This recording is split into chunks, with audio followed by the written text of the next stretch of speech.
شہر سے بہت دور ایک پرانی حویلی تھی۔ رمن کو اس حویلی کو رینوویٹ کرنے کا آرڈر ملا تھا۔ جب وہ حویلی میں داخل ہوا تو اس نے دیکھا کہ وہاں جالوں کی پرت جمی ہوئی ہے، ہر طرف گرد ہے۔ رمن کے ساتھ اس کی ایک دوست پنکی بھی تھی، جن دونوں کو مل کر اس گھر کو رینوویٹ کرنے کا آرڈر ملا تھا۔ ہر طرف مکڑی کے جالے ہی جالے لگے تھے۔ پنکی کہنے لگی، ارے رمن، لگتا ہے یہ کوئی پرانی سی حویلی ہے، سب لوگ کہتے ہیں یہاں پر جن بھوت رہتے ہیں۔ رمن کہنے لگا، ان باتوں کی طرف دھیان مت دو۔ جب وہ رات کو سو گیا تو اس نے دیکھا کمرے کا ٹیمپریچر جمنے پر ہے۔ وہ حیران ہوا اور باہر سے ایک زوردار آواز آئی۔ وہ پنکی کے ساتھ ایک تہہ خانے میں گیا جہاں ایک کتاب پڑی تھی۔ جب اس نے وہ کتاب کھولی تو فوراً سے ہر چیز لرزنے لگی اور وہاں لکھا تھا، اب اگلا شکار تم ہو۔ رمن اور پنکی ڈر گئے اور تبھی وہاں سے باہر آ گئے۔ باہر بارش شروع ہو گئی اور لائٹ چلے گئی۔ تبھی اس نے دیکھا کہ وہاں پنکی نہیں ہے۔ رمن نے دیکھا جب پنکی آئی تو وہ عجیب عجیب طرح سے چل رہی تھی، اس کی آنکھیں کالی پڑ چکی تھیں۔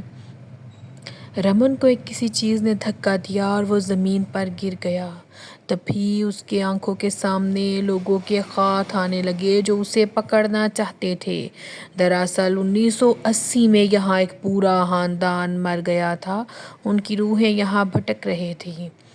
اگلے دن رمن کے باس چیک کرنے آئے لیکن انہیں یہاں کوئی نہیں ملا۔ وہ کہنے لگے، پتہ نہیں کہاں گئے ہیں سب، اور وہ واپس چلے گئے۔ اگلے دن رمن نے اپنے آپ کو زمین پر گرا ہوا پایا۔ وہ اٹھا تو اسے ہر طرف سے آوازیں آنے لگیں۔ کبھی اس کی ماں کی آواز آتی تو کبھی اس کے باپ کی آواز آتی، رمن رمن رکو، بات سنو۔ لیکن تبھی اسے پنکی نے کہا، رمن دوڑ جاؤ، پیچھے مڑ کر مت دیکھنا۔ کبھی پنکی کے اندر اس کی اپنی آواز نکلتی اور کبھی مختلف قسم کی روحوں کی۔ تبھی رمن باہر زمین کے اوپر آ کر گر گیا اور صبح ہو گئی۔ رمن نے دیکھا کہ وہی کتاب باہر۔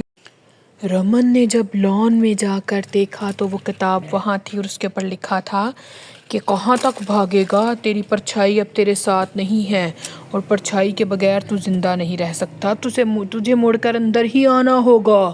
تبھی رمن ایک دیا اور اپنا ایک پوتر بیگ لے کر اندر چلا گیا۔ تبھی اسے وہاں پر نیہا نظر آئی۔ نیہا کہنے لگی، رمن، ہر چیز کو جلا دو اور اس کے میرے طرف شیشہ کرو۔ جب اس نے شیشہ کیا تو اس کے اندر مسٹر ایڈورڈ کی آتما باہر نکل آئی جو رمن کی طرف حملہ کرنے لگی۔ تبھی نیہا نے کہا، زمین پر رکھ کر جلدی سے دیے کو آگ لگا دو اور ہر چیز کو جلا دو رمن، ہر چیز جل جائے گی۔ تبھی ہر طرف آگ لگ گئی اور جلنے لگی۔ تبھی رمن نے باہر آ کر دیکھا تو اس کی پرچھائی بھی اس کے ساتھ تھی۔ اس نے کھڑکی سے دیکھا تو نیہا اسے شانت ہاتھ سے بائے کر رہی تھی۔ تبھی وہ حویلی تو جل گئی مگر لوگوں کی چیمنگوئیاں ختم نہ ہوئیں۔